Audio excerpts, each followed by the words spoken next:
페이지 57페이지 요점 이제 보시면 이제 민수기 히브리어로는 베미드바르 광야에서라는 뜻이고요.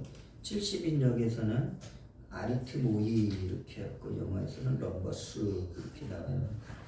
자, 민수기 34장 2절 이거 요절 말씀이에요. 너는 이스라엘 자손에게 명령하여 그들에게 이르라 너희가 가나안 땅에 들어가는 때에 그 땅은 너희의 기업이 되리니 곧 가나안 사방 지경이라고 말씀하고 있어요. 기록자는 이제 모세고요. 기록 목적을 보게 되면은 이스라엘 백성이 광야 38년 동안에 어떤 일이 있었는지를 좀 상세하게 기록했어요. 근데 이스라엘 백성들이 순종만 한 게 아니고 불순종이 너무 많았죠. 38년 자체의 여정이 불순종이 인해서 이제 38년을 광야에서 지냈거든요. 이게 하나님의 심판, 하지만 또 하나님의 일방적인 은혜와 사랑을 보여주는 게 민수기의 목적이에요. 하나님께 믿음과 순종을 다할 때 약속의 땅에 들어갈 수 있다. 이거 굉장히 중요해요. 오늘날 우리의 약속의 땅은 하나님의 나라인데요. 우리가 믿음과 순종을 끝까지 이걸 지켜야지만 우리는 그 하나님의 나라에 들어갈 수 있다라는 것을 보여주고 있어요. 특징을 보면은 하나님의 약속하신 기업은 신뢰하는 믿음으로만 차지할 수 있어요. 아무리 하나님 약속하셔도 내가 그걸 믿지 못하면은 절대 못 받아요. 여러분, 내가 기도할 때 응답 받는다고 그러죠. 왜? 그 응답을 주셨어도 내가 그 응답을 믿지 못하면 응답이 없어요. 이게 굉장히 중요한 거예요. 하나님은 거룩하심으로 죄에 대해서는 반드시 심판하셔요. 원망하고 불평하고 불순종하고. 하나님은 모든 인류 구원을 위해 이스라엘의 이제 출애굽 1세대를 통해서는 안 됐어요. 대신 출애굽 2세대를 통해서 하나님은 인류의 구속사를 계속 진행해 가십니다. 내용분에 보면 전체 민수기도 상당히 길어요. 36장 1288절로 되어 있고요. 페이지 58페이지 도표를 보면은 세 가지 주제로 나눠져요. 첫째, 가나안 출발을 준비해요. 가나안 땅을 향해서 출발 준비하는데 이때가 시내산에서 율법을 받고 있었던 때예요. 두 번째는 가나안 출발을 했는데 광야에서 이게 방황이에요. 바람 광야라고 이제 그 거친 광야에서 헤매요. 마지막에 이제 가나안 입성을 준비시켜요. 이제 가나안 땅을 바라보면서 들어간 건 아니에요. 민수기는 들어간 게 아니에요. 그렇기 때문에 입성하는 데 있어서 무엇이 필요한지 이제 그거를 준비시킨다라는 것이에요. 자, 첫 번째, 그래서 가나안 땅 출발 준비를 하는데 하나님이 이스라엘 백성들, 출애굽한 백성들에 대해서 인구조사를 시키는데 첫 번째 인구조사 1차를 시켜요. 1차 조사를 시키는 이유가 무엇이냐? 그럼 시내산에서 언약을 맺었어요, 하나님이. 그리고 율법을 주셨어요. 성막까지 건축했어요. 그리고 출애굽 2년째 이제 인구조사를 시키는데 무엇이냐? 남자가 20세 이상, 이게 전쟁에 나가서 싸울 수 있는 인구를 조사하는 거예요. 근데 이때 모든 지파는 개수가 되지만 레위 지파는 개수에서 제외돼요. 그 이스라엘의 12지파의 총 나머지 인구는 60만 3,350명으로 1차 때 이렇게 집계가 돼요. 20세 이상 남자들. 두 번째는 짐 배치와 행군 순서를 하나님이 또 정해주셔요. 광야는 성막 중심을 성막의 한가운데 포지션이 딱 세워져요. 그리고 나서 그 사명, 동서남북 사명에 12지파니까 12지파가 3개 지파씩 해가지고 4, 3, 12 그 진을 형성을 해버려요. 그리고 나서 여기 모든 지파 중에 가장 리더가 누구냐? 유다 지파가 제일 성공에 앞장서서 가는 거예요. 그 성막의 진 중앙에는 성막이 있기 때문에 하나님의 임재인데 이것은 이스라엘을 지금 딱 중심에서 보호하고 있다. 그 하나님의 임재는 구름 기둥과 불 기둥으로 나타난다는 거예요. 이게 조금 제가 자막을 좀 선명한 거 한다고 했는데 자, 성막이 가운데 있어요. 그리고 이스라엘의 행진 방향은 동쪽이에요. 다른 쪽이 아니에요. 무조건 동쪽으로 가요. 그 유다, 이사갈, 스불론이 있고요. 여기서 중요한 것은 맨 가장자리에는 3개 지파씩 12지파가 다 들어가 있어요. 그런데 성막 주변에는 자 보면은 동쪽을 놓고 보면 모세와 제사장 그룹이 딱 있어요. 그리고 나머지는 레위 지파의 3 자손이 딱 이제 북쪽, 남쪽, 서쪽으로 이렇게 포진해 있어요. 무엇을 뜻하느냐? 레위 지파는 먼저 성막을 4계면을 다 감싸고 있는 거예요. 그리고 그 겉에가 나머지 이스라엘 12지파를 통해 가지고 그것을 감싸고서 전진해 간다. 이렇게 보시면 될 것 같습니다.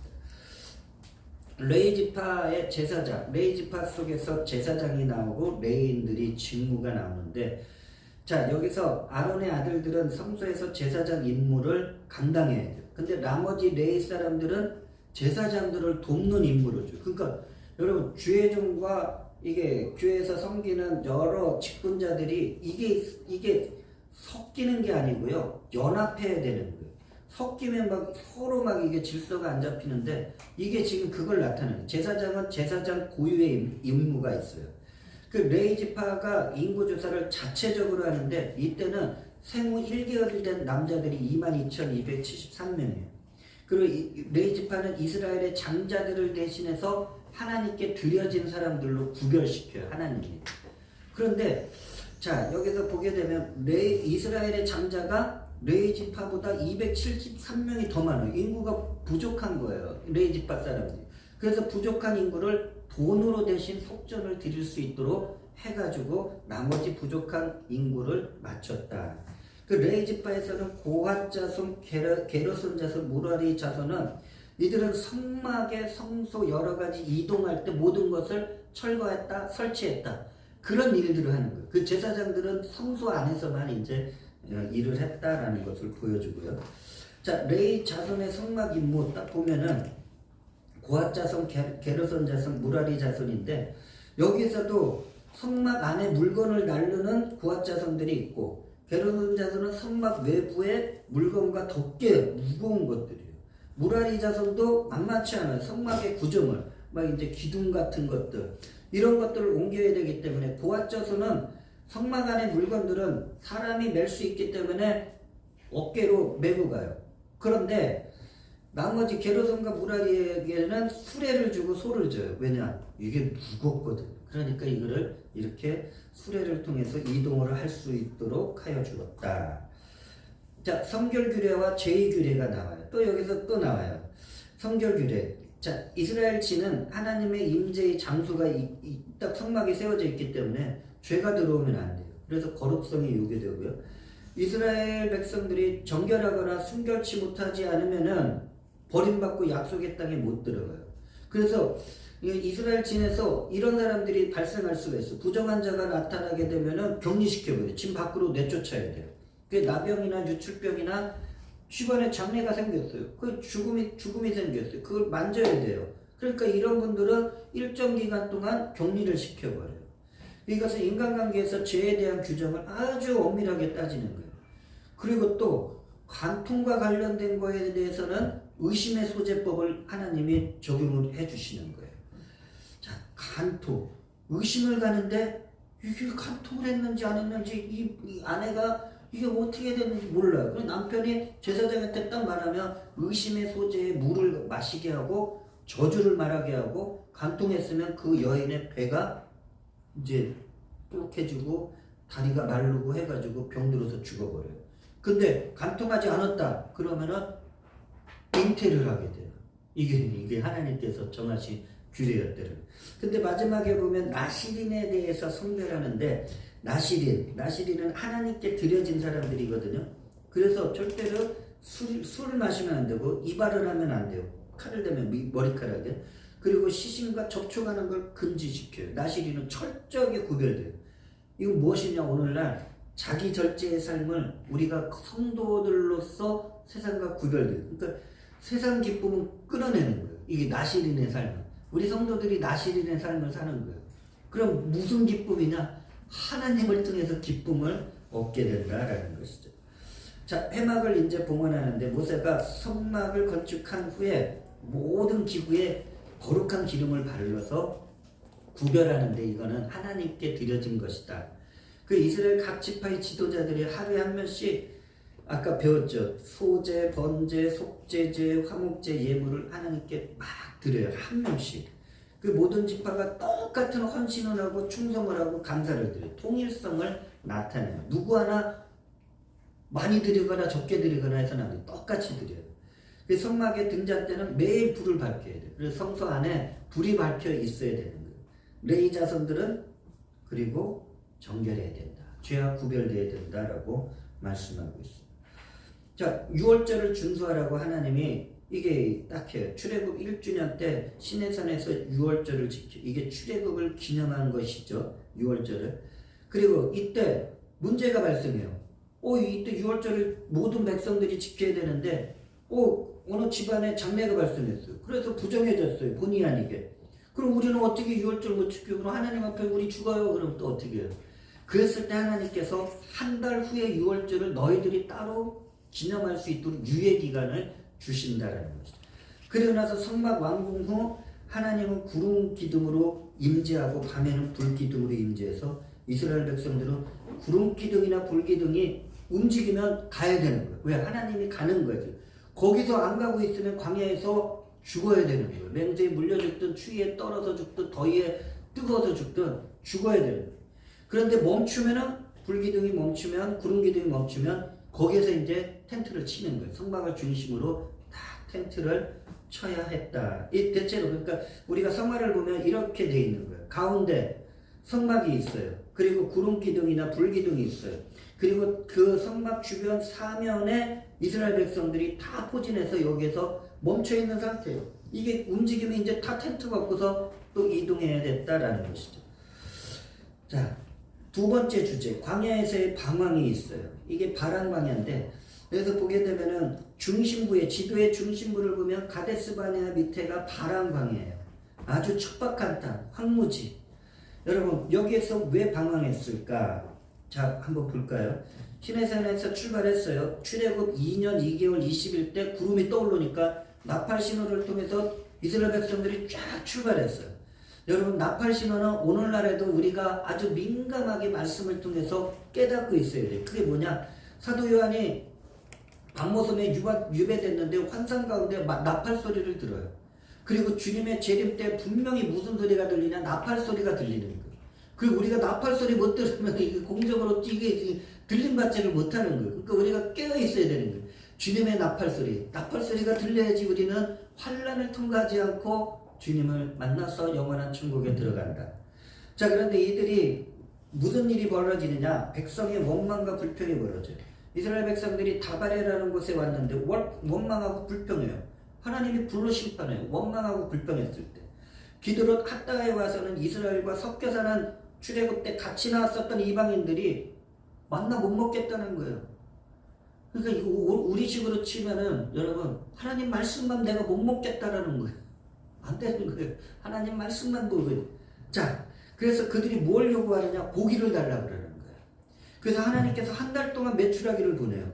그러나 하나님 앞에 원망 불평했기 때문에 그들은 하나님의 진노로 죽임을 당해요. 그리고 나서 70명의 장로들은 성령을 받는 사건이 이스라엘 진중에 하나님께서 드려요.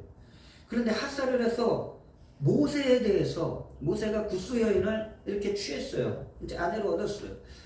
자, 그런데 미리암과 아론이 비방을 했어요. 그랬더니 하나님께서 이것을 너무 안 좋게 보십니다. 하나님이 세운 지도자를 비방하니까 하나님이 미리암에게 어떤 심판을 내리느냐? 나병이 걸리도록 해버려요. 이게 하나님의 심판이었다라는 것입니다. 가나안 정탐과 심파, 이제 13장에서 이제 14장 이제 나오는데, 여러분, 자, 한번 볼까요? 이게 민수기를 읽을 때 요거를 놓치면 안 돼요. 13장, 14장을 놓치면 안 돼요. 모세가 12지파 지도자 한 명씩 세워서 가나안 땅 40일을 정탐하도록 보내요. 이때 여호수아 갈렙은 정탐하고 와서 아주 좋은 보고를 해요. 그런데 10명은 안 된다는 거예요. 부정적 보고를 해요. 그 믿음의 눈으로 보는 것과 육신의 눈으로 보는 눈은 이렇게 차이가 있어요. 하나님 말씀을 가지고 내 삶을 보는 것과 하나님 말씀 없이 내 육신의 눈으로 환경을 보는 거는 이렇게 천지 차이가 있다는 거예요. 그러니까 여호수아 갈렙만 하나님의 약속을 믿었어요. 믿었기 때문에 약속의 땅 가나안 땅에 들어가게 됩니다. 그리고 나서 하나님의 심판이 14장에 연결돼요. 출애굽한 1세대 중 여호수아 갈렙을 제외한 아까 1차 인구조사 때 20세 이상의 모든 남자들은 40년 동안 광야에서 방황하며 다 죽게 만들어요. 못 들어가요. 왜? 하나님이 주신다 그랬는데 못 들어간다 그래요. 그러니까 불신앙을 가졌기 때문에 가나안 땅에 못 들어가고 광야에서 38년 동안 방황하다가 죽어버리는 거예요. 이스라엘은 모세의 경고를 무시하고서 자식들이 잘못했다 그러고서 거기서 이제 하나님 심판이 내려진다니까 가나안 땅 우리가 지금이라도 점령하겠다고 돌진하다가 아말렉과 가나안 사람들한테 거기서 크게 패하고 도망치게 되었다라는 것이죠. 자, 제사 규정을 다시 한번 이제 민수기에서 율법을 반복해요. 15장에서 19장. 여기서 보게 되면은 각종 제사의 규정이에요. 이것은 하나님은 출애굽 2세대를 통해서 가나안 땅에서의 각종 규례를 말씀하시는 거예요. 그러니까 각종 제사를 지키는 계명 준수는 하나님과의 관계가 이게 멀어지는 게 아니고 좋아지는 거예요. 거기에 아주 중요한 말을 해요. 안식일을 범한 자는 사형에 처. 오늘날로 주일을 지키지 않으면 죽여버리라는 거예요. 왜? 여러분, 이 안식일은요, 거룩한 삶에 있어서 가장 기초가 되는 예배 중심의 삶이 되기 때문에 이 예배의 중심의 삶을 아예 깨트리는 자는 하나님이 받아주지 않는다라는 것이죠. 그러한 가운데 고라와 다단과 아비람의 반역과 모세와 아론의 권위가 여기에서 이제 하나님이 세워주시는 게 있어요. 레위 지파 가운데 고라 자손에 이 사람들이 성막봉사만 하는 거에 불만을 가지고 그래서 제사장직을 모욕하는 거예요. 야, 아론 너네만 무슨 제사장직해? 우리도 할 수 있어. 우리도 레위 지파야. 그래가지고 다단과 아비람과 250명의 지휘관들과 당을 지어요. 그래서 모세의 지도력까지도 비방하는 거예요. 자, 심판이 어떻게 임하느냐? 모세가 기도해요. 모세가 기도한 후 지진으로 고라 일당이 산채 땅이 갈라져서 매장됩니다. 반역에 가담한 지휘관 250명은 하나님께서 불을 내려서 죽여버려요. 그리고 지지한 백성들, 이 반역을 지지한 백성들은 하나님이 전염병을 통해 가지고 14,700명이 진중에서 죽어버려요. 하나님은 그러므로서 하나님이 제사장이든 그 다음에 모세를 통한 지도자든 하나님이 세우신 권위를 무엇으로 알려주느냐? 12지파의 지팡이들 하나씩을 성막에 다 내려놓게 했어요. 그리고 나서 그 다음날 보니까 아론의 지팡이에 거기에 살구꽃이 피고 그리고 열매를 맺게 해줘요. 이것은 제사장의 권위를 하나님께서 세워주셨는데 하나님이 지도자를 세우시는 것은 하나님의 주권에 있는데 인간이 이거를 자꾸 폄하하면 안 된다라는 것을 보여줍니다. 자, 제사장과 레위인의 직무를 보면 제사장은 아론과 그의 아들들이 제사장을 맡아요. 다른 레위 지파 사람들이 맡을 수는 없어요. 레위인들은 성막에서 제사장들을 돕고 토지를 분배받지 못해요. 레위 지파 사람들 자체가. 왜냐? 하나님의 일을 온전하게 섬겨야 되기 때문에 땅을 기업으로 주질 않아요. 가나안 땅에 들어가면 땅을 못 받아요. 대신 하나님이 기업이 되어주시고 하나님이 전부가 되어주시고 하나님이 먹이시고 입히시는 게 레위 지파 사람들이에요. 그 레위인들의 소득은 어떤 소득이 일어나느냐? 나머지 12지파가 열심히 일해서 얻은 소단물의 11조를 내면 레위인들이 그것을 받아서 생활하는 거예요. 자, 부정을 정결하게 하는 물이 있는데 이건 조금 복잡한데 부정하게 된 자들을 위해서 붉은 앙송아지를 잡아가지고 죄를 취해서 부정을 씻는 물로 준비해서 깨끗하게 해요. 그래서 부정한 자들을 씻어주는 그런 규례를 만들어준다라고 말씀하고 있어요. 자, 이제 요단 동쪽 지역을 정복하는 그러한 이제 일들이 이제 기록되어 있는데 요단 동쪽이 뭐냐? 가나안 땅에 요단강을 중심으로 동쪽편으로는 그쪽에 이제 이스라엘 백성들이 그 땅을 전쟁을 해가지고 얻게 되는 거예요. 자, 이랬을 때 첫 번째 보면은 무리바 사건과 미리암과 아론의 죽음이 여기서 나와요. 첫째, 신광야라는 곳에서 가데스에서 미리암이 죽어요. 왜? 하나님이 모세를 비방했었잖아요. 그러면서 미리암이 죽어요. 무리바 지역에 갔는데 물이 없어요. 그래서 이스라엘 백성들이 원망해요. 그 모세는 말씀에 이제 불순종하여 반석을 명령하라고 물을 내라고 말했는데 모세가 얼마나 그렇게 순종 잘하던 사람이 반석을 향해서 2번 지팡이를 내리쳐요. 하나님이 그걸 보시고 나서 모세의 혈기, 모세의 교만을 보고 하나님의 영광을 가렸다고 진노하셔요. 그 모세가요, 어떤 심판을 받느냐? 이 무리바에서 한 번 잘못하는 관계로 인해서 그 불순종으로 인해 가나안 땅에 모세가 못 들어가요. 아론도 그래서 호르산에서 죽고 그의 아들 엘리에살이 제사장으로 승계하게 됩니다. 이스라엘의 지금 불순종의 역사를 계속 기록하고 있는 게 민수기예요. 광야에서 불뱀과 노뱀이 또 나와요. 이스라엘 백성들이 가나안 땅 이제 들어가려고 하는데 에돔 족속이 막아버려요. 못 들어가. 우리 땅 못 들어가. 그럼 가나안 땅을 이제 들어가야 되는데 에돔이 안 열어주는 거예요. 그러니까 다른 길로 돌아가야 되는데 너무 멀어요. 남쪽으로 너무 멀리 돌아가니까 이스라엘 백성들이 여기서 또 원망하고 불평해요. 하나님이 그래서 이스라엘 백성들한테 그 광야에서 무시무시한 불뱀을 보내가지고 그들이 물려서 죽어가요. 왜 보냈을까? 감사를 잃어버렸어요. 지금까지 광야 생활을 인도해 주신 하나님인데 이걸 좀 돌아간다고 해가지고 하나님 내 뜻대로 안 된다 그래가지고 원망하고 불평한 거에 대해서 하나님이 불뱀을 보내요. 근데 또 모세에게는 노뱀을 만들어서 장대에다 매달아 올리면은 노뱀을 보는 자마다 치료받고 살아날 수 있는 은혜를 또 열어주셔요. 자, 이 노뱀은 십자가에 달리신 예수 그리스도를 예표하고 있어요. 그리고 나서 모압 땅 체리와 아모리 두 왕을 물리치는데 요단 동편에는 아주 큰 세력을 가진 두 왕이 있는데 북부에는 헤스본 왕이 있고 남부에는 바산한 옥이 있어요. 자, 그런데 이 사람들이 이스라엘 백성들이 가는 걸 막아서서 하나님께서는 이들을 완전히 진멸할 수 있도록 해주셨다라는 것입니다.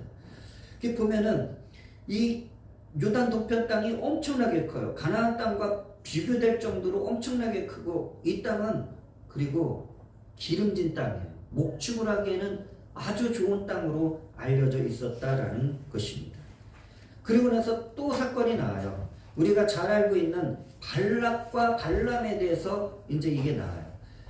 그러면 22장부터 25장인데 모압 발락이 이스라엘 백성들을 도저히 상대할 수 없어요. 그래서 많은 돈을 주면서 극동에서 아주 유명한 점쟁이 발람을 청해가지고 이스라엘을 저주하라고. 저주하면 이길 거라고 생각했어요. 하나님이 맨 처음에 발람을 막았어요. 나귀를 통해서 막았는데 어떻게 합니까? 발람이 가기를 원해요. 왜? 탐심 때문에. 그래서 허락하셔요.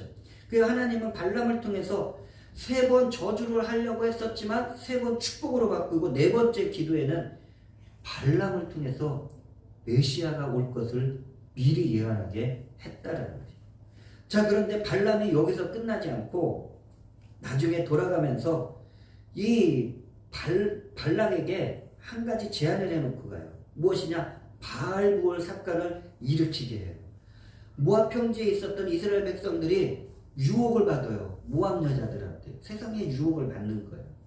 그 모압 여자들한테 유혹을 받아가지고 우상숭배를 하고 우상숭배 다음에 이 성적인 음행을 여기서 하는 거예요. 하나님이 진노하신 거예요. 하나님이 지금 함께 광야를 지나왔는데 우상에게 가서 절을 하고 거기서 아주 부도덕한 성적인 음행을 벌이는 거예요. 하나님 진노해서 이스라엘 백성들한테 전염병 내려서 24,000명을 죽게 했다라는 것입니다. 그래서 세 번째 보면은 가나안 입성 준비를 이제 마지막에 민수기 26장부터 36장에 나오는데 이때 두 번째 인구 조사를 해요. 38년이 지난 거예요. 38년이 지나서 두 번째 인구 조사를 해요. 1차는 전쟁을 할 수 있는 그러한 준비를 하기 위해서 인구조사인데 2차 때는 정복전쟁이에요. 이제 요단강 넘어가면 전쟁을 치러야 돼요. 그리고 전쟁을 치르고 나서 각 지파들의 인원수에 따라서 땅을 많고 적음을 이제 분배를 앞두고 있기 때문에 2차 인구조사를 한다는 것이죠. 이때 여기서 상속권에 대한 그런 문제, 후계자에 대한 문제를 하나님은 미리 정하셔요. 한 여성들, 슬로바시의 딸들이 있는데 남자가 없어요. 그 집안에. 다 죽었어요. 여성들만 있어. 그럼 우리는 상속을 어떻게 받아요? 땅을 어떻게 받아야 될까? 하나님 그래. 남자가 없는 집안에 여성들만 있어도 그 땅을 기업으로 주겠다라고 그 이제 상속권을 인정해줘요. 그러고 나서 하나님께서 모세의 후계자로 여호수아를 세우고 여호수아를 안수하고 나서 두 번째 지도자로 세워요. 자, 출애굽에 들어가는 사람들은 여호수아 갈렙만 빼고 나머지 모든 출애굽 1세대는 죽고 2세대가 들어가요. 하나님의 기적을 본 것도 그렇게 많지도 않아요. 그렇기 때문에 이들에게 새로운 지도자를 여호수아를 통해서 세워주셨다라는 것입니다. 1차 인구조사, 2차 인구조사 보면 출애굽 2년 때, 그 다음에 출애굽 40년 때 이제 인구조사가 있었다. 시내 광야, 시내산에서 있었고 모압 평지, 가나안 땅을 바라보면서 있었다. 똑같은 대상은 전쟁에 참여할 20세 이상의 남자였다. 자, 그런데 이때 2차 때는 1차 때보다 인구가 좀 더 감소돼요. 원망하고 불평하고 하나님 앞에 진노를 받아 심판받은 일들이 그렇게 많았었다라는 거예요. 정착을 위한 준비. 이거는 출애굽 2세대들이 가나안 땅에 들어가면 너희들은 어떤 삶을 살아야 될 건지를 페이지 70에서 71페이지에 나오는데, 제물과 절기와 서원을 대해서 말해줘요. 가나안 땅에 들어가서는 제사장들이 가장 모범이 돼서 하나님 앞에 제사 예배를 성실히 드릴 수 있도록 기준을 정해주시. 그 다음에 여자들이 서원해요. 근데 이때 아버지가 있거나 남편이 있는 가운데 서원을 했으면 아버지나 남편의 허락이 있어야지만 서원을 지킬 수가 있어요. 그리고 과부나 이혼한 여자는 서원을 했으면 반드시 지켜야 됐어요. 이게 그러니까 서원을 함부로 하지 않되 서원은 반드시 지킬 수 있도록 그런 규정을 만들어 주셨어요. 자, 여기서 보면 요단 동편은 아까 큰 땅, 비옥한 땅을 차지했는데, 여기서 미디안 족속 5왕들을 점령하고 점쟁이 발람을 진멸시켰어요. 바알보을 사건에 올무를 하게 한 그것을 해가지고 다 죽였는데, 요단 동편을 이스라엘 백성들이 차지한 후에 손을 들어요. 12개 지파 중에 갓지파, 루벤 지파, 므낫세의 한 절반 지파가 손을 들어서 우리 가나안 땅 안 받을래요. 우리 요단 동편 땅 이 땅을 주세요. 왜? 너무 기름지기 때문에, 목축하기에 너무 좋기 때문에 손 들어가지고 이것을 받기를 원했다라는 것이죠. 그 가나안에서의 규정들은 가나안 족속에 너네들이 들어가면 몰아낼 것은 무엇이냐? 우상 숭배 금지. 산에서 제사 드리는 것들을 다 없애야 돼요. 그리고 레위 지파에게는 각 지파에서 땅을 조금씩 일부를 임시로 주는 거예요. 이거는 기업이 아니에요. 48성읍과 목초지를 주고 가나안 땅 3곳, 요단 동편 땅 3곳에 6곳에 도피성을 세우는데, 도피성은 부지 중에 살인한 자를 하나님이 보호해 주시기 위해서 세우셨다라는 것이에요. 왜냐? 도피성이 있어야지만, 그쪽으로 도망가야지만 이제 희생을 당한 사람들한테 또 다른 살인의 그러한 일들이 반복되는 것을 멈추게 하기 위해서 이러한 일을 하셨다라는 것입니다. 자, 바로 이제 신명기 넘어갑니다. 신명기. 자, 신명기는 이제 모세오경의 마지막 책이에요. 히브리어로 엘레 하데바린, 이는 무엇 말씀이니라. 70인역은 두테로미온, 두 번째 율법이다라는 건데, 신명기 6장 5절의 요절이 너는 마음을 다하고 뜻을 다하고 힘을 다하여 네 하나님 야훼를 사랑하라. 기록자는 이제 모세, 마지막 이제 목적은 무엇이냐? 모세는 이스라엘이 가나안 땅에 들어가기 직전 그곳에서 어떻게 살아야 될지 반복하는 거예요. 지금 창세기, 출애굽기, 레위기, 민수기까지 이제 다 왔는데, 모세가 이제 마지막 이제 가나안 땅에 못 들어가는데 임종을 앞두고서 이 출애굽한 2세대들한테 무엇을 말하느냐? 너희들이 어떻게 살아가야 될지 그것을 율법을 재확인시켜주는 거예요. 각인시켜주는 거예요.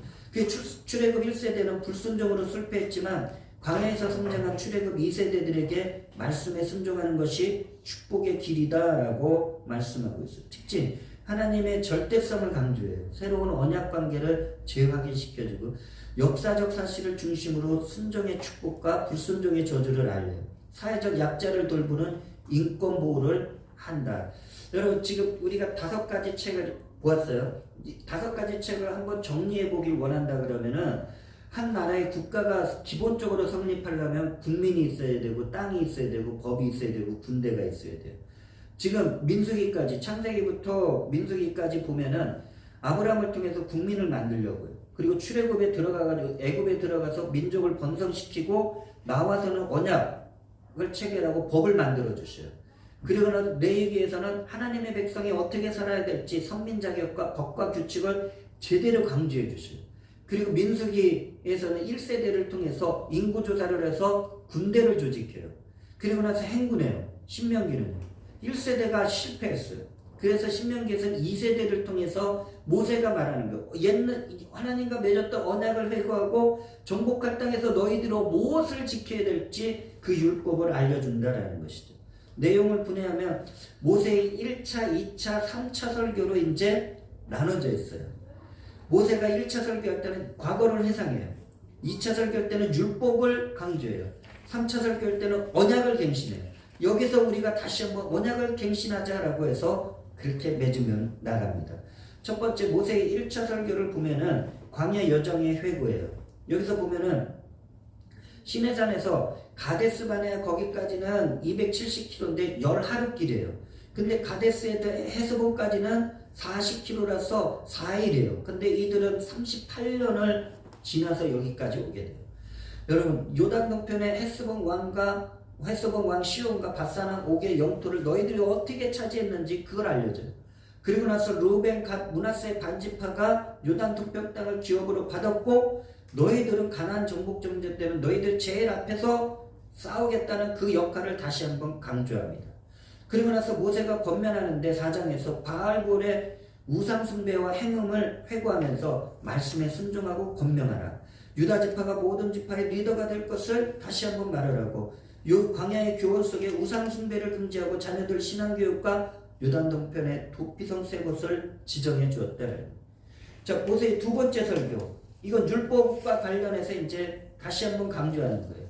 야훼를 경외하는 법. 4장부터 11장인데 십계명과 쉐마. 이게 이스라엘 백성들이 쉐마 이렇게 말하는데 시내산에서 이제 받은 십계명과 거기에 따른 언약에 담긴 율법을 출애굽 2세대들은 반드시 가나안 땅에서 준행할 것을 반복해요. 계속 반복해서 가르칩니다. 그리고 십계명은 하나님의 사랑과 이웃 사랑을 나타내요. 그 유대인들은 쉐마 이게 무엇이냐? 이스라엘아 들으라. 하나님의 말씀을 들으라. 그 유대인들은 지금도 쉐마 이렇게 하면서 암송해요. 예수님께서도 이 쉐마를 인용해서 하나님의 사랑을 말씀하시는 게 마태복음 22장 37절에서 38절 하나님 사랑, 이웃 사랑 이것이 율법 준수의 기본적인 동기와 목적이 된다라고 말씀하고 있어요. 자, 그럼 율법에 대해서 교육 내용 어떻게 하냐? 애굽에서 노예에서 해방시킨 하나님을 잊지 말라는 거예요. 하나님의 구원을 잊지 말라. 애굽에서 구원시킨 하나님 그것을 누구한테요? 나만 알고 있지 말고 자녀에게 가르치라는 거예요. 가나안 땅에서는 이방 7 족속을 들어가면 진멸해야 돼요. 그들과 언약 맺어도 안 돼요. 혼인도 안 돼요. 왜냐? 그들과 혼인하거나 언약 맺으면 우상숭배의 그 올무가 되기 때문에 하나님의 법을 지켜야지만 축복이 약속된다고 말해줍니다. 하나님은 광야에서 이스라엘을 겸손하게 하시고 기적과 은혜로 인도해 주셨다는 그 과거의 제약을 상기시키면서 가나안 땅을 차지하는 것은 하나님의 전적인 은혜가 된다는. 자, 계명을 순종하는 자들이 받는 상중 축복 이거는 신약에 있는 건데, 자, 우리가 말씀을 오늘날에도 지키면 영혼이 첫째가 잘 돼요. 이건 하나님의 사랑과 은혜를 받을 수밖에 없어요. 두 번째, 범사가 잘 돼요. 이 범사가 잘 되는 거기에는 자손의 번성과 물질적인 풍요까지 들어있다는 거예요. 강건함, 이건 건강과 관련되어 있어요. 이 삼중 축복을 통해 가지고 우리가 이 땅에서 왜 말씀을 우리가 잘 따르고 순종해야 되는지를 요약해주고 있다는 거예요. 자, 모세가 권면해요. 모세는 과거 언약의 두 돌판을 깨트린 일이 있어요. 금송아지 숭배 때문에 그것을 상기시키면서 하나님의 지속적인 이스라엘에 대한 사랑과 하나님만을 섬길 것을 권면해요. 출애굽과 광야 생활에서 나타난 하나님의 권능을 알리고 순종은 축복, 불순종은 저주의 결과를 강조해요. 애굽의 열재함, 홍해바다의 기적, 그리고 고라의 반역과 심판 이런 것들을 하나하나 모세는 권면하면서 올바르게 살아라라고 말씀하셨어요. 그 모세의 설교의 핵심을 보면은 첫째, 과거는 잘못한 것을 회상해서 이렇게 살면 안 되는구나. 두 번째, 현재를 말할 때는 위를 보는 거예요. 땅을 보는 것이 아니고 위, 하나님을 보는 거예요. 그리고 세 번째, 미래에 대해서는 앞을 보라는 거예요. 절대로 과거를 뒤돌아가지 말라라고 말씀하고 있어요. 자, 신명기 법정. 여러분 12장부터 26장은 이제 신명기 법정, 신명기에 하나님의 법에 대한 것을 다시 한번 알려주는데 이게 참 재밌게 좀 한번 이루어졌어요. 첫째는 예배에 대한 법을 12장부터 14장인데 예배에 대한 법, 이거는 종교국으로 관할한다라고 제가 한번 제목을 달았어요. 가나안 땅 들어가서는 우상을 파괴하고 지정된 장소에서 예배를 드려야 돼요. 그리고 이방신에 대한 숭배는 금지예요. 그리고 배교자들에 대한 법을 13장에 딱 규정을 하는데 이건 민생의 치안이에요. 내부적인 치안이에요. 거짓 선지자가 나올 수 있고 꿈꾸는 자가 나올 수 있어요. 이적과 기사로 하나님이 아닌 다른 신을 유혹하면 사형에 처하라고 해요. 근데 이 우상 숭배를 권하는 사람들이 가족일 수도 있고 친지일 수도 있고 친구들이라도 절대 용납하지 못해요. 하나님을 떠나게 하는 일은 안 된다라는 거예요. 그리고 정한 짐승과 부정한 짐승에 대한 법을 14장에서 말하면서 이스라엘은 기본적으로 식상을 해서 하나님의 말씀에 순종해야 된다. 여러분 11조에 대해서 참 구약에는 이게 단계별로 이거를 말씀해 주는 게 있는데 11조는 국세청 소속으로 이렇게 관할로 한번 우리가 생각해 볼 수 있죠. 첫째, 모든 백성들이 내는 11조, 첫 번째 11조. 백성들은 매년 추수를 기준으로 해가지고 10분의 1을 11조로 드리면은 그걸 봉사하는 레위인들이 받아요. 그래서 레위인은 그 11조를 받은 거에서 또다시 10분의 1을 구별해서 제사장들한테 드려요. 이게 첫 번째 11조예요. 두 번째 11조가 있어요. 첫 번째 11조를 드린 후에 남은 소득에서 다시 10분의 1을 구별해가지고 가족과 함께 축제를 하기 위해서 그리고 성소의 기구나 제작을 하기 위해서 경비로 드리는 것이 두 번째 11조예요. 이건 감사하는 일이에요. 이건 성소의 기구를 이렇게 좀 잘 관리하는 일을 위해서 두 번째 11조를 해요. 근데 셋째 11조가 또 있어요. 이건 매 7년 안식일을 기준해서 매 3년 6년째는 둘째 12조를 이게 지금 성소의 제작 경비나 뭐 축제로 사용하는 것이 아니고 3년째 6년째는 그 11조를 레위 사람들 사회적인 약자인 고아와 과부와 나그네 애들을 위해서 그것을 가지고서 베풀면서 화목을 유지하라라고 해가지고 부제비 형식으로 11조를 드리게 했다라고 이제 구약에서는 정해주고 있습니다. 자, 사회 약자 보호법, 이 사회 노동부가 되겠죠. 면제년, 그러니까 면제년 이것은 파종 후 7년째 안식년을 말하는 건데 같은 동족이 빚을 졌어요. 그랬을 때 이것을 면제해주고 구제도 하고 종에서 해방시킬 것을 말해요. 근데 이방인들한테는 이런 조항이 이게 예외 조항이에요. 이건 그리스도 안에서 죄의 자유를 예표하고요. 3대 절기, 이건 종교국 지방자치에서 이걸 관할하면 어떨까? 그래서 이스라엘 백성들 모든 남자들은 매년 중앙성소에서 유교절, 이제 77절, 초막절 요거 세 번은 꼭 절기를 지켜야 된다. 애굽의 노예 해방에 감사하고 풍성한 수확을 이웃과 함께 감사하라. 재판에 대한 법이 있어요.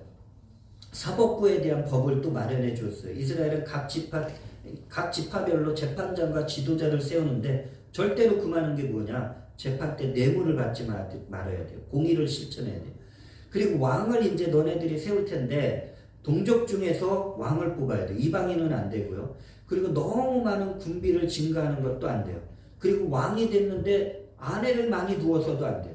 근데 아내를 많이 둔 사람이 왕이 누구예요? 솔로몬이에요. 많은 물질을 금지하고 왕이 물질을 많이 갖고 있어도 안 되고 하나님의 말씀을 가까이해서 하나님의 다스리심을 나타내야 된다. 각종 사회법은 이제 민법, 국방부, 국세청인데 도피성 제도를 마련해서 우발적 살인한 자의 생명을 보호하고요. 전쟁법, 하나님이 전쟁에 함께 하시기 때문에 절대로 두려워하지 말라. 그리고 병역에 대한 면제자들은 빨리 기가 조치시키고 군대의 지휘관을 세워서 지휘계통을 확립하라. 첫 곡식의 봉헌과 11조에 대해서 그것을 반드시 지켜라 라고 말씀합니다. 자, 이제 제일 중요한 것 중에 하나가 세겜 언약이 나와요. 여러분, 세겜은 가나안 땅에서 에발산과 그리심산 사이에 있는 세겜 지역인데 하나님이 여기서 이스라엘 백성들에게 아주 중요한 걸 말씀하셔요. 자, 그것은 무엇이냐? 여기서 축복과 저주를 선포하게 하셔요. 그래서 율법 말씀을 먼저 돌비석에 세워요. 그리고 이스라엘이 가나안 땅에 들어가서 말씀으로 살아가야 될 것을 의미하는데 이 돌을 에발산에다 세워요. 그러고 나서 저주의 상징 에발산인데 이건 율법의 저주 아래에 있는 것이다 라는 것을 상징하고 있어요. 근데 천연 돌로 제단을 세우게 해요. 철 사용을 금지하는데 철은 인간적인 방법이에요. 살상무기이기 때문에 생명을 드리는 제단에서는 만드는 것은 금한다. 이건 신령과 진정으로 예배해야 된다. 그리고 나서 번제와 화목제를 드리는데 이것은 말씀에 순종하는 예배다. 여기서 보면은 자, 유다 지파 등 6개 지파는 그리심산에서 축복을 딱 산에 올라가서 선포해요. 근데 르우벤 지파 등 6지파는 에발산 반대편에 가서 저주를 맞아요. 이때 레위 지파가 계곡 중앙에 딱 서요. 그리고 나서 축복과 저주를 선포할 때 온 백성들은 아멘, 아멘 양쪽에서 응답해요. 이 에발산의 저주는 십계명의 뜻과 연결이 되어 있다라는 것입니다. 그래서 여러분들 신명기를 볼 때 신명기 28장은 여러분들이 늘 가까이에서 읽으시길 바랍니다. 왜냐? 거기에 축복과 저주가 동시에 기록되어 있어요. 그래서 이 신명기 28장은 축복장이라기도 하고 저주장이라고도 해요. 왜냐? 축복이 먼저 앞에 있고 저주가 있는데 저주에 대한 것은 3배 정도의 분량이 있어요. 그래서 자, 축복은 개인에게 있어서 본인에게 있어서 자녀에게 있어서 소유물과 가정과 일터에 축복이 있어요. 말씀을 따르면은. 국가적으로는 전쟁에 승리하고 경제적으로 부유하고 세계에서 으뜸이 된다고 하나님이 세워주실 것을 말해요. 그런데 만약에 개인이 말씀에 불순종해요. 그러면은 개인적으로는 신체적 질병이나 경제적 가난을 겪게 되고 국가는 말씀에 불순종해요. 전쟁에서 패배하고 포로로 끌려가고 경제적 재앙과 질병이 발생한다. 그래서 이 신명기 축복은 어떻게 보면 물질적인 복을 보여주지만 신약의 예수 그리스도 안에서는 영적인 복을 예표하고 있다라고 말씀하고 있습니다. 자, 모세의 마지막 3번째 설교, 언약을 갱신해요. 새로운 언약인데, 자, 모세는 이스라엘 백성들에게 호렙산 언약을 그것을 과거를 회상하고 상기시키면 하나님 말씀 제발 지켜라. 가나안 땅에 들어서 제발 지켜라. 훗날 불순종으로 포로 생활할 때 만약에 너네들 그 정도까지 가면 거기에서라도 회개하고 말씀에 순종하면 하나님이 너희들을 다시 고향 가나안 땅으로 돌아오게 할 것이다 라고 말씀하고 있어요. 모세의 고별사, 죽음을 앞둔 모세가 이스라엘 백성들에게 말하는 것은 뭐예요? 너희들 두려워하지 말고 담대히 가나안 땅을 들어가서 점령하고 차지하라. 그리고 나서 여호수아에게 안수한 후 차세대 지도자로 임명해요. 이스라엘에게 나타난 하나님의 위엄과 영광과 은혜와 그들의 배신, 불순종, 진노에 대한 그러한 긍휼을 담은 노래를 모세가 이제 31에서 32장에 합니다. 마지막으로 모세의 이제 축복과 죽음. 임종 전에 모세가 12지파에 대해서 축복 기도를 다 해줘요. 근데 여기서 시므온 지파가 빠져요. 왜 축복에 여기 못 들어갔을까? 창세기 49장 7절에 시므온 지파는 흩어진다고 야곱이 이미 기도를 했어요. 그게 유다 지파에 소속되어서 나중에는 이게 유다 지파에 흡수되어 버려요. 그래서 시므온 지파에 대한 축복에 대한 기도가 없어요. 그리고 모압의 비스가산에 모세가 올라가서 가나안 땅을 바라보며 120세에 그는 거기서 죽어요. 그는 죽는데 무덤을 찾지 못해요. 왜? 하나님이 데려가시죠. 모세의 일생을 보면 애굽의 왕자로 40년, 개인적으로는 미디안 광야, 거기에서 훈련을 40년 받고, 그리고 이스라엘 백성들과 출애굽해서 광야 여정을 40년, 모세의 일생은 3등분으로 이렇게 딱 나눠져서, 근데 모세는 못 들어가요. 하나님 땅에 못 들어가요. 한 번의 무리바 사건의 불순종을 통해 가지고 하나님이 못 들어가게 막으시고. 자, 우리는 지금 모세 오경에 대해서 전체를 한번 개괄적으로 한번 살펴보았어요. 자, 우리가 제일 중요한 것은 이제 가나안 땅까지 이스라엘 백성들은 갔어요. 출애굽 1세대는 다 죽고, 그리고 출애굽 2세대가 이제 1세대 중에 살아남은 여호수아와 갈렙만 남고서 가나안 땅 들어가기 동편 땅에 딱 있어요. 이제 가장 중요한 게 무엇일까요? 민족도 구성됐어요. 하나님이 법도 주셨어요. 하나님이 군대도 주셨어요. 뭐가 남았을까요? 땅이 남았어요. 이 땅을 누가 차지해요? 여호수아가 전국전쟁을 통해서 이 땅을 차지하면서 하나님이 약속하신 가나안 땅 성취를 이루어 나가게 되는 줄 믿습니다.